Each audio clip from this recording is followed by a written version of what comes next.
Welcome to Massive Beers. My name is Matt. We do the beer stuff here. Yeah, a little bit more of Wild Air Beerworks. This be their The Power. This is, I still don't know how to pronounce this, so I'm going to say Pivo. That's what I'm going to call it right now. We're going to call it that for the sake of this review. Basically, it's a Czech-style dark lager. These, I said this in the last review from Wild Air, which was a little hazy they did. They are part of Last Wave, or they are part ownership of Last Wave. Moved into a spot of a brewery called Dirty Glass Mafia, not the actual brewery's name, this glass, because it is what it is.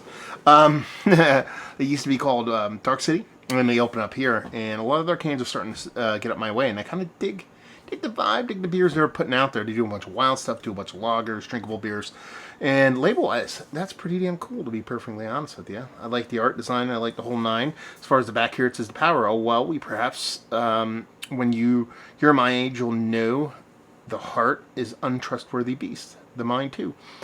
But it doesn't talk about love. So I think probably a quote from something or other. Keep cold, drink fresh. No date in the can. Yeah. So what does this look like? It looks all the part of dark beer in a slightly dirty glass. It has this kind of iced tea kind of look to it. Like if you ever did like powdered iced tea or just general iced tea, it kind of has that look to it with the soft kind of barely off-white head. Looks all the part of a nice little malty jam. It's good nose. Yeah, it really is this kind of soft. It's like a chocolate brown breadiness with a touch of caramel kind of vibe to it. Very, very minimal. The ABV in this has got to be low. 6.1, actually a little bit higher than I thought it would be. And it just comes off as this nice kind of softer, kind of brown bready with a little bit of chocolate in there, baker's chocolate, maybe a little bit of caramel, but nothing overly sweet here. It really is the malt that drives the day. Not a big hop presence, at least on the nose. It's just malt in a very delectable, delicious kind of way. Let's dive in. Cheers, y'all.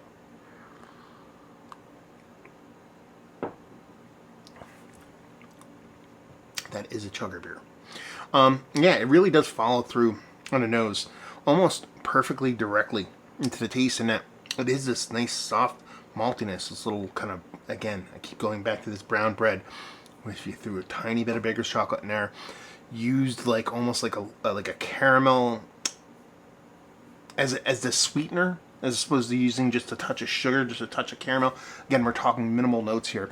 It doesn't taste like a candy bar. It doesn't taste like a dessert beer. That's the way the malts kind of come off to me. There is a nice kind of balancing bittering to it. Nothing, all that descriptive. It's really just kind of generic bittering that's kind of balancing off that kind of low level of sweetness you get from that malt. And it does have a nice clean finish, quick clean finish. Stop short of saying ultra crispy with something this malty. You rarely get that kind of combination, but it's very, very close. So you have this quick clean finish on this really nice kind of malt forward beer that you can tell is a lager, but it's really kind of leaning heavily into the malt as its kind of personality here in a very, very beautiful way. It's a very pretty beer, very like super chugger beer, singing's the ABV. That's probably the only thing if I'm going to sit here and I'm going to get a little bit kind of soapboxy, and I know that ABV thing is definitely something I tend to soapbox about.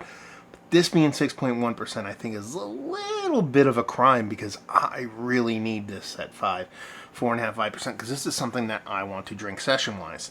6.1%, just a little bit too big of an ABV to be a session beer, and it's probably by far and away my biggest net pick of the beer, because I think it can be done at a lower ABV.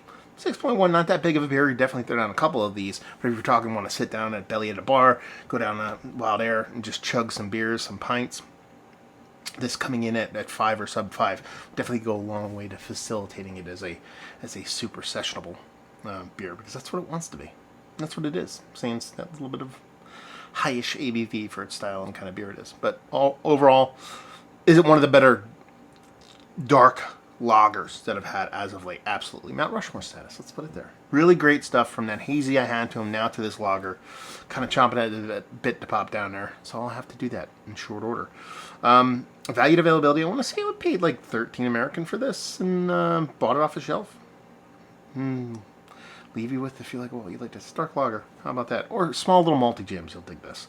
But Beerworks, have you been there? Have you been to the brewery? I haven't. I've been there when it was Dark City, but not now when it's Wild Air. Have you had any other beers? Have you had this particular beer?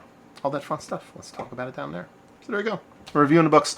Hopefully you guys enjoyed it. Hopefully you're enjoying a little bit of Crusher Dark Tmavé.